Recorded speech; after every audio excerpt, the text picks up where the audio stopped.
there, it's me, Tori D, and today I'm going to be talking about my 2022 reading wrap-up and my 2023 reading goals. So unfortunately, I missed my only concrete reading goal for 2022, which was to read 100 books.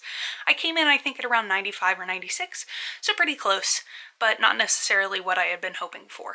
I also wound up reading more books by authors of color as well as queer authors. The genres that I tended to read the most in 2022 were nonfiction as well as historical fiction.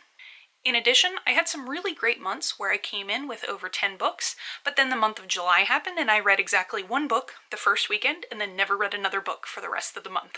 So my 2023 goals are a little bit more concrete than my 2022 goals were. So the first is to read 100 or more books, which, as I mentioned, based on last year, is definitely a doable goal. My next is to read at least 15 minutes each day. I use my phone a lot for both ebooks and audiobooks that I'm borrowing from my local library, and so it makes it a lot easier to read in short bursts. I would also like to do at least one reading challenge every quarter. Thus far, I have a 24-hour readathon on my calendar, a 24-hour timer reading challenge where you try to get up to 24 hours of actual reading versus the actual clock time, a 48-hour timer reading challenge, and I have another reading challenge blocked off for the last quarter of the year, but I'm not really sure what I'd like to do with that one. So if you have any ideas or any challenges for reading that you'd like me to see kind of tackle, go ahead and throw that in the comment section down below. I'm also working on diversifying my reading lists and the authors that I'm reading from, so for this year I would like to actually set a concrete goal of having at least half of the books I read be by authors of color, and at least 2 books a month be by queer or LGBTQ+ authors.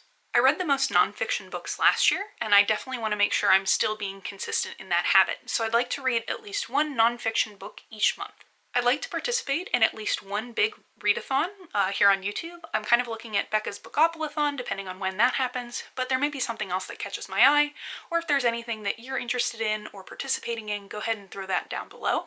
And then this is just a fun one for myself. I'd like to read a book set on every continent. Most things that I read are almost exclusively set in North America, if not the United States, so I really want to make sure that I'm getting narratives from a diverse set of voices in a diverse amount of places. Though I track all my reading on Goodreads, I do also have an awesome spreadsheet that I'd like to share.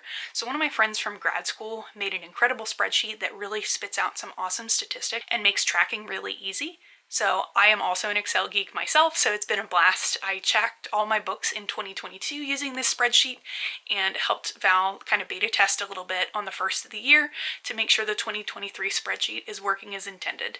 So I've included her Bookstagram handle, Val and the Giant TBR, down in the description, and also the link to the spreadsheet itself. You're going to want to make a copy, not request access. It's really awesome. It really gets you to track thinking about author diversity, character and plot diversity, and just really thinking about like how much time are you spending reading, how long does it take you to read certain books. So I would love if you could throw your reading challenges, your reading goals, anything you're thinking along the lines of reading for 2023 in the comments down below. Thanks for hanging out with me today, and I hope you have a great rest of your day.